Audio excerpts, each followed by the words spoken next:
বা কি বলে?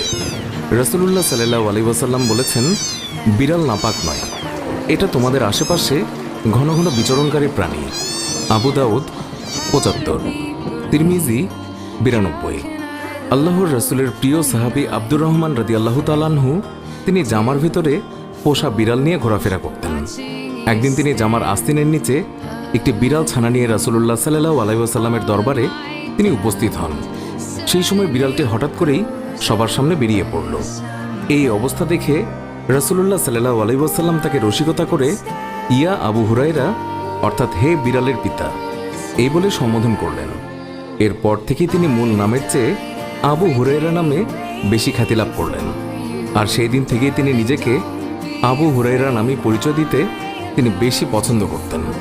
আল্লাহর রাসূল সাল্লাল্লাহু আলাইহি ওয়াসাল্লাম তিনি যখন ওযু করতেন তখন নিজের ওযুর পাত্র থেকে বিড়ালকে পানি